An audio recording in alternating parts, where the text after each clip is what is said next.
네, 말씀. 예, 안녕하십니까. 예, 어제 정말 너무 추웠는데, 어제 이 강남 행사 잘 마쳤고요. 그 이전에 이 광화문 행사. 하여튼 이 태블릿 반경의 소막체, 순조롭게 지금 홍보가 진행 중입니다. 그래서 내일, 동아일보하고 조선일보하고 내지 광고로 나가기로 했습니다. 저희가 양사에 모두 일명 광고를 잡았는데, 안 해줘요. 아무래도 이 대선 시기에 이 태블릿 조작 같은 거를 하면은 이 주사가 밀고 있는 윤석열의 눈치가 보여서 그런지 일면 광고가 캔슬이 돼가지고 내지 광고로 일단 들어가기로 하고, 이 책은 제가 대선을 겨누고 나온 책이 아니기 때문에 대선 끝나면은 다시 또 작업을 하든지 하겠습니다. 그래서 내일 동아일보하고 이 조선일보 광고를 확인해 주시는데, 이 예전에 태사슬 광고하고 다르게 아주 그냥 조작의 핵심 증거들을 그냥 확확 다 풀어놨어요. 이 책에 있는 내용들을 확 풀어놨으니까 책을 안 사보더라도 그 광고만 본 사람들은 야, 이게 태블릿 조작 심각하구나. 그 효과를 노리는 겁니다. 책 판매보다도 널리 알리는 걸 목적으로 좀 했었고요. 그리고 오늘 그렇게 안 나오던 최선의 이 가처분 신청이 확정이 됐습니다.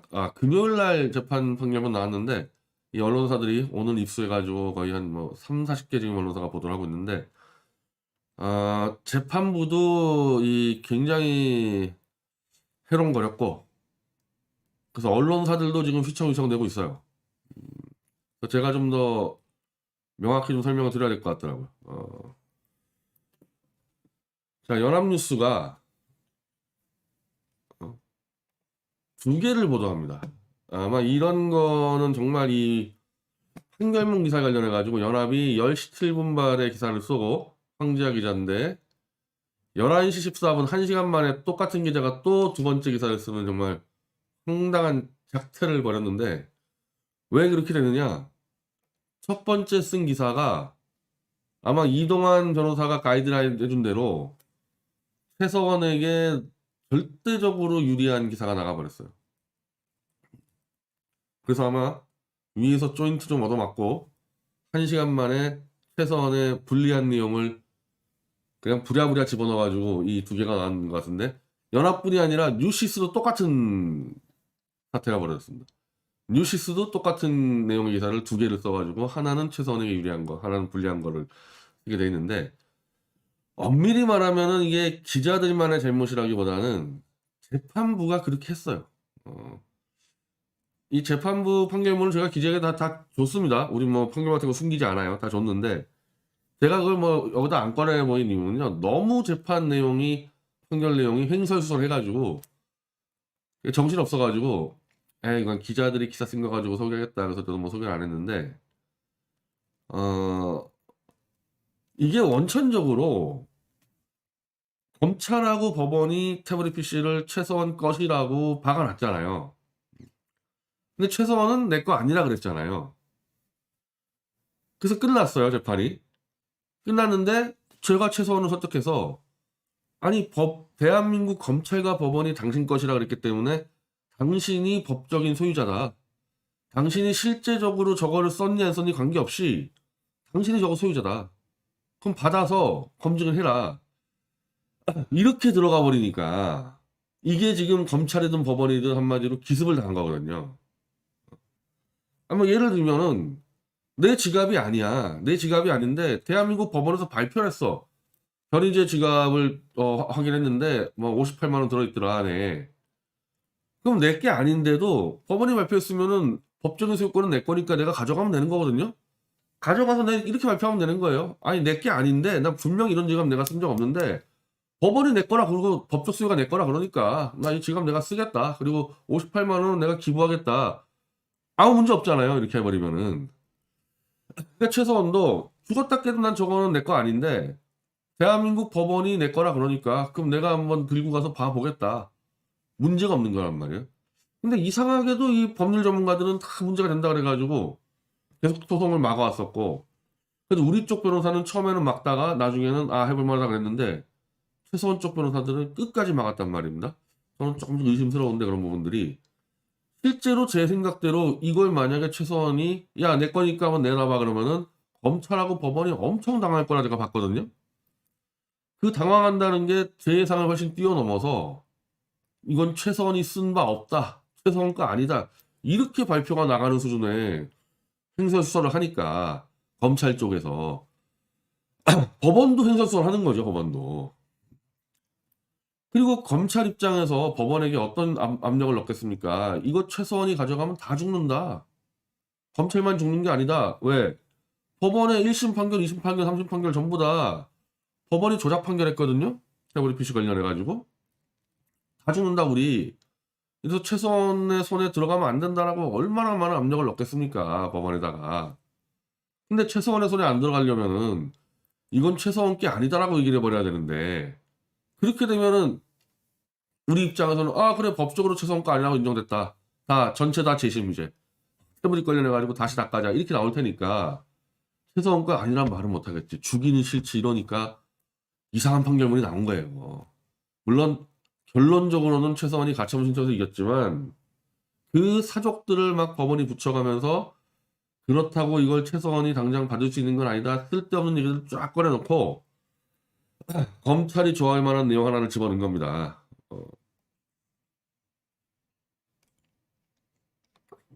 이게 늦게 나온 거죠.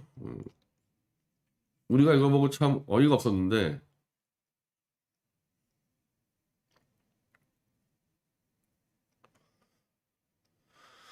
자, 최 씨는 가처분 신청서에는 목적물을 소유물로 인식한 가운데 단말기 자체는 물론 내부에 저장되는 전자정보 소유권을 향유하며 개인적 사진 촬영, 이메일 채팅, 인터넷 검색 용도로 썼다며 자신의 소유를 인정하는 내용을 담았다. 이게 재판 이 판결문에 나오는 얘기인데 네, 정말 이거 이 재판장 있으면은 요 자리에 앉아가지고 한 제가 30초만 좀 손 좀 대면은 바로 말 바꿀 겁니다. 왜냐하면 제가 잘 알아요. 제가 이 모든 들어가는 변론서의 최종 감수를 제가 했기 때문에 이게 왜 들어갔냐면 우리가 검찰 애들이 끊임없이 최서원이 사용은 했지만은 소유물은 아니다 이렇게 우기고 있잖아요. 물론 처음에는 사용도 안 했다고 우기다가 하도 여론이 들끓으니까 사용 안 했다는 말은 포기하고 또 말을 바꿉니다 검찰이. 아, 최서원이 사용은 했지만은 소유자가 아니다 이렇게 얘기가 되니까 우리가 이거를 쓴 거예요. 자 그러면 전자기기 내에서 뭘 내가 이 최서원이 소유물이다 그랬을 때 태블릿 PC라는 그 하드웨어 껍데기를 얘기하는 거냐 아니면은 태블릿 PC에서의 그 내부의 전자정보를 얘기하는 거냐. 전자정보에서 특히 지금 검찰이 얘기하는 대로 대포폰 막 돈 낸 사람 개통자 사용자가 막 다를 경우에 이걸 정리하는 방법에서 일단 니네가 2년 이상 동안 2012년 6월부터 2014년 3월까지 2년 이상 동안 최서원이 썼다고 니네가 주장했고 법원이 판단했으면은 그 최서원이 2년 동안 썼던 그 전자정보 데이터는 최서원 거 아니냐. 왜? 최서원이 사진 찍었을 거고 최서원이 이메일 받았을 거고 최서원이 채팅했을 테니까 그 전자정보는 최서원 게 확실하니까 니네가 죽었다 깨도 테러PC 본체를 못 주겠다면 2년 동안 쓴 최서원의 전자정보만 우리가 복사해서 가져가겠다. 그게 뭡니까? 그게 우리 재판에서 늘 쌓아왔던 이미징 파일이에요. 복사 파일. 우리가 이런 식으로 승부를 던진 겁니다. 이게 재판부가 왔다 갔다 할 때 우리가 재판부한테 던진 거거든요. 본체를 못 주겠다면 우린 내부 정보라도 가져가겠다. 최서원이 이 내부를 썼다고 인정한 게 아니라 니네들이 썼다 그러니까 니네가 썼다는 게 법적으로 그렇게 되면은 그 안에 있는 모든 전자정보는 최서원께 되는 거니까 껍데기는 니네가 갖고 있고 우리는 전자정보만 가져가겠다. 이 내용을 쓴 거를 이 야비한 이 재판관들이 최선수였다고 인정했다는 사기를 친 겁니다, 이거. 다만 우리가 이거를 크게 신경을 안 쓴 게 우리 입장에서는 이제 와서 봤을 때 사실은 야 이게 굉장히 위험한 소송이었다고 제가 말씀드리지 않았어요? 물론 재판부가 야 최서원의 사용 맞지만 최소한 소유는 아니다. 지금 검찰이 주장한 대로 그렇게 판정을 내렸을 때 우리는 이제 다시 처음부터 가자 그러겠지만 검찰은 그 절대적인 증거인 태블릿 PC를 한강 다리에 갖다 버릴 수가 있거든요. 재판부가 최서원이 썼지만 검찰 주장대로 소유권이 아니기 때문에 최서원에게는 처분권이 없다 이렇게 해놓으면 순간에 이번 주에 당장 검찰은 한강다리 가서 2개 버렸겠죠 갖다가.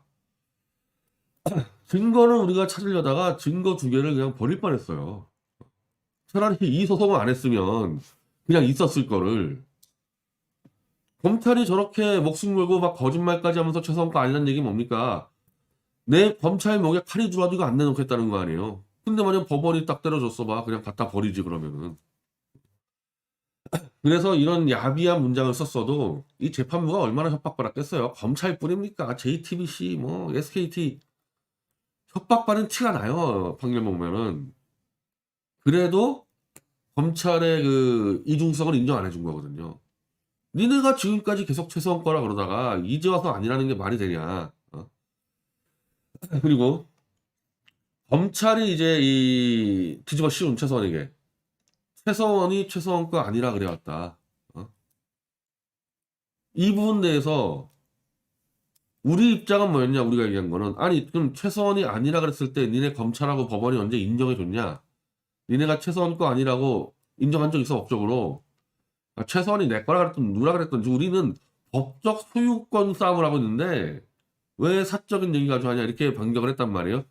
사실은 그렇게 써줘야 돼요. 이 재판부는 검찰은 최서원이 수사 과정에서 자기 거 아니라 그랬지만 그러한 최서원의 주장을 법적으로 인정 안 했기 때문에 그 최서원의 주장은 법적으로 의미가 없다 이렇게 써줘야 되는데 그렇게 쓰면 또 검찰한테 욕먹을까봐 무서워서 이 사건 압수물을 소유하거나 사용했음을 부인했지만 이는 형사 책임을 면하러 거짓 진술했을 가능성을 배제할 수 없다. 이런 식으로 최서원에 비방하는 것처럼 이렇게 써놨어요. 판결문에.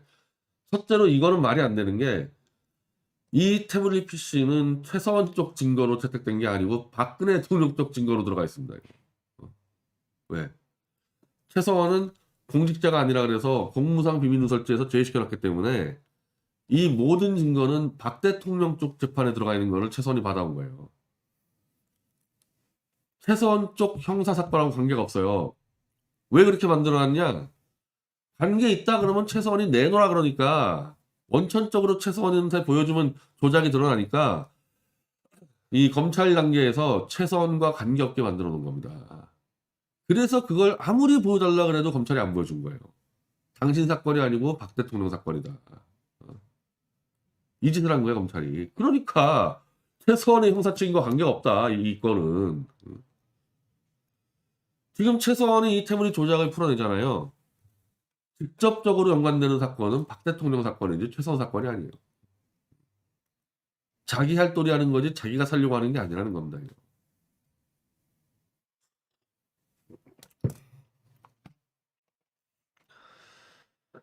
그리고 이거 가처분 신청을 인정하더라도 본안소송 판결이 확정될 때까지 압수물을 현상 그대로 유지하는 데 그칠 뿐 보관 장소나 사용 관계가 달라지지 않아 채무자의 어떤 손해나 불이익이 발생하지 않는다. 요거는 이제 검찰 특검을 굉장히 이제 특검을 눈치 보면서 특검에 유리한 판결을 내렸는데 우리 그때 특검에 가봤죠. 이 태블릿 PC 확인하려고. 특검에 거의 이제 다 빼버리고 한 3평짜리 사무실에 특검 직원 2밖에 없는데 그 안에 캐비넷에 지금 들어가겠다는 거거든요. 그래서 검찰은 중앙지검에 있는 원래 보관할 수 있는 그런 장소에서 보관하고 있기 때문에 검찰은 괜찮은데 아니 특검에 직원 2밖에 없고 캐비넷에 들어있다는데 그거 도난당했다 그러면 어떡하냐. 이 태블릿을 중앙지검으로 옮겨달라 요구했는데 이거 안 받아들였거든요. 이거는 법원이 잘못한 거죠. 굉장히 불안한 상태인데 지금 특검 사무실이. 그래서 이에 대해서 우리가 법원에 따로 요구를 해가지고 현장 검증을 가기로 했습니다. 특검 사무실에 들어가서 문 차고 들어가가지고 이제 법원 영장 가지고 와서 저 태블릿이 그대로 있는지 우리가 사진을 찍어서 확인을 하려고 그러는 거예요. 지난번 재판 때 재판부가 물어봤거든요, 특검에게.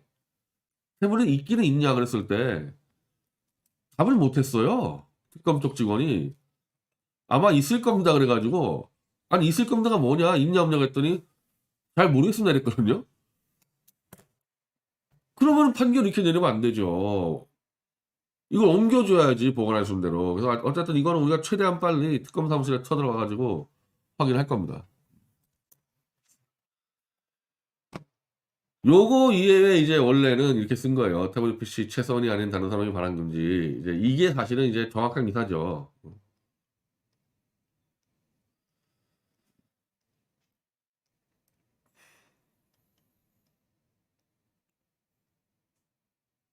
자, 이게 핵심입니다, 이게.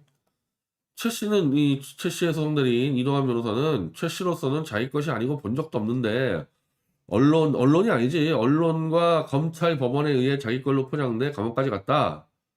태블릿 PC를 받아서 정말 자신이 썼는 것인지 확인하겠다. 요거면 끝난 거예요, 요거면은. 최서원의 법적 대리인이 이렇게 얘기하기 때문에 딴 얘기 다 필요 없어요. 최서원은 쓴 적 없어. 근데 썼다 그러니까 내가 가서 확인해 보겠다. 딴 얘기가 뭐가 필요합니까, 이게.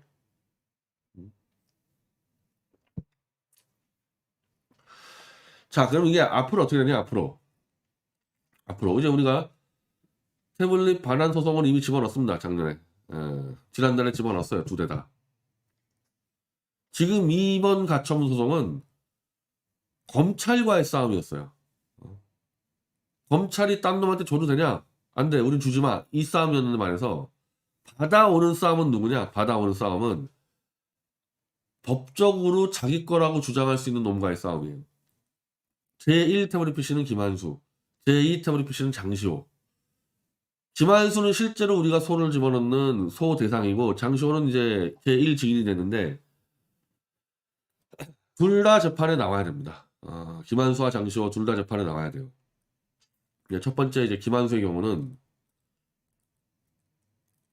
김한수는 지금까지 뭐라 그랬냐? 6월 22일 개통한 다음에 이춘상 보좌관에 준 다음에 나는 아무것도 몰라요예요.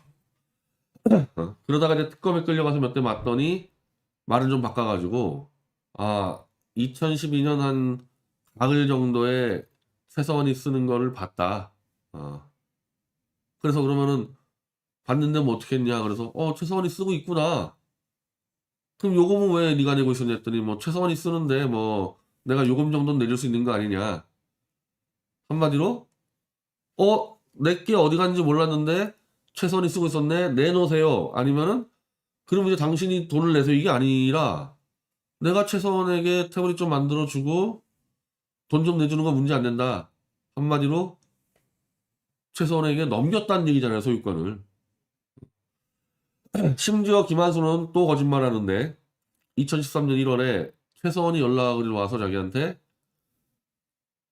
김한수 네가 내 태블릿 만들어줬다며 이런 말을 했다고 거짓말을 하고 이 거짓말을 박 대통령 재판 1심에서 그대로 인용해가지고 판결해버립니다. 자, 그래서 김한수가 예 그렇습니다 했다는 거예요. 지가 지 거라 그러면 야 최서원 당신 거 왜 당신이 갖고 있어 나한테 가져와야지 이랬어야 될 거 아닙니까? 결국 소유권을 최서원에게 넘겼다라는 거예요. 그리고 김한수는 지금 이 사건 벌어진 5년 동안 태블릿을 달라고 얘기한 적이 한 번도 없어요. 검찰 수사를 받든 재판에 나오든. 그럼 김한수가 이제 재판에 나와서 이번 재판 나와서 할 수 있는 얘기는 난 모르겠다. 난 줬다 그냥. 이렇게 되면 어떻게 됩니까? 이 태블릿 PC 소유권자는 김한수를 제외하고는 최서원밖에 없잖아요. 최서원이 가져가는 거죠 그러면. 최서원이 가져가는 즉시 우리는 포렌식 전문가들하고 이미 계약서를 쓴 게 있어요.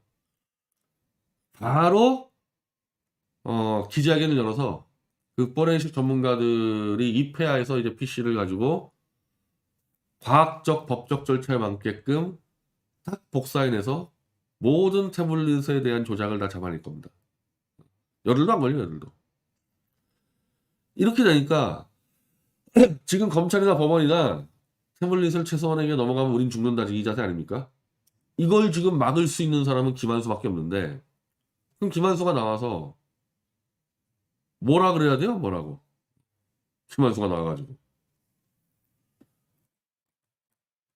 다시 내 거다고 주장해야 됩니까? 다시 내 거다? 아니 뭐 철판 깔고 지금 요즘에 뭐 보수파리들 배신자들 많잖아요. 그냥 그런 놈들처럼 철판 깔고 그냥 이제 내 거니까 내가 가져갈게요. 이렇게 할 수는 있겠죠. 이렇게 막무가내로. 근데 그게 법정이라는 게 아무리 조작과 날조해더라도 물론 우리 재판 같은 경우는 막 그런 것도 없지만 일정한 형식은 지켜줘야 되거든요. 그러니까 지금의 이 가처분 신청 소송처럼 아무리 찍어 눌러도 검찰이 태블릿 갖다 버리지 못하게 하는 판결 내리지 않습니까? 이게 정상적인 법원이면 그렇기 때문에 그동안 김한수가 한 말들이 다 있는데 그럼 그건 뭐냐 다 따져 물을 거 아니에요. 다 따져 물을 거 아닙니까? 그래서 좋다 그럼 김한수가 나와서 말을 엎어버리면은 우리는 따져 물어가지고 김한수가 앞에 했던 증언을 다 위증으로 만들어버리고 또 재재판에 김한수가 또 나와야 될 거 아닙니까? 다시 불러내가지고 이제 내 재판에서 또 끝장을 내버리죠. 그럼 김한수는 위증이 양쪽 재판을 넘어가면서 위증이 한 3, 40건 될걸요. 그렇게 되면은 그 위증죄만 가지고 김한수는 진짜 한 무기수석 받는 수가 있는데 김한수가 지금까지 태블릿 PC 조작에 가담한 그 범죄 형량이 뭐 무기징역까지 갈 건 아니잖아요. 근데 공연히 이 뒤늦게 껴가지고 이 태블릿 반환 재판과 재재판에 왔다 갔다 하는 순간에 그냥 위증만 30건 걸려되는 김한수가 꼭 그렇게 할 필요가 있나? 자기 인생에?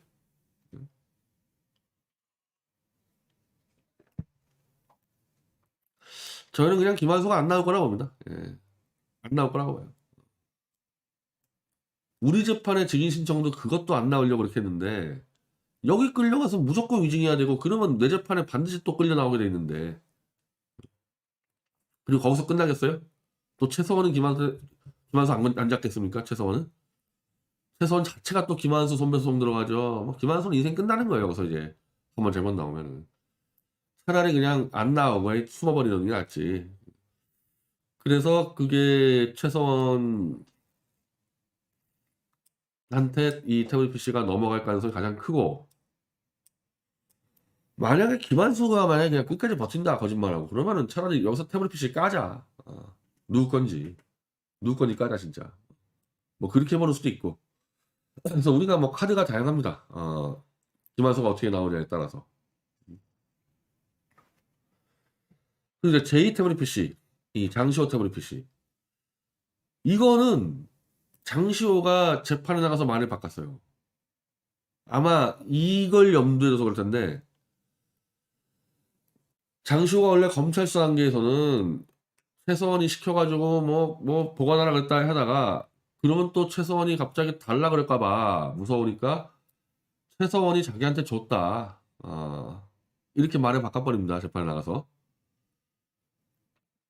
그거 아무 증거 없죠. 그거 아무 증거 없잖아요. 이 태블릿 PC는 누가 개통했냐? 제2 태블릿 PC는 최서원의 직원이 개통했어요. 최서원 직원 2명이 개통한 겁니다. 그러면 통장은 어디서 조금 나갔냐? 최서원의 개인 통장에서 나갔어요. 이 비용이.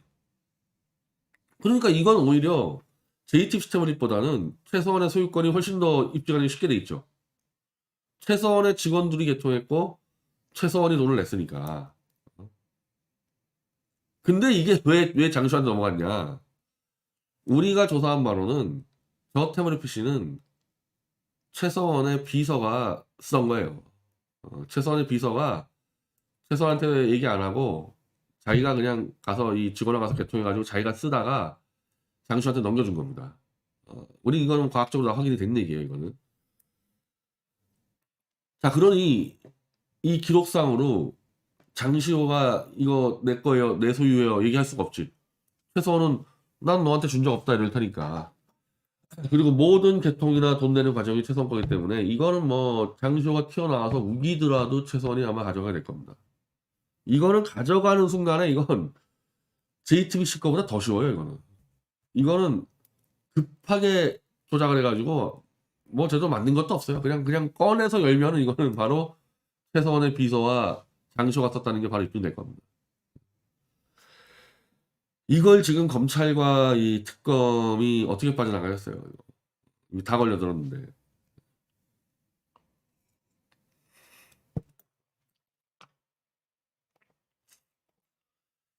자, 최서원 씨가 이번에 이 책, 세월이 반경의 서막 책에 이 서문을 보내왔는데, 서문에서 이 중요한 얘기가 들어옵니다.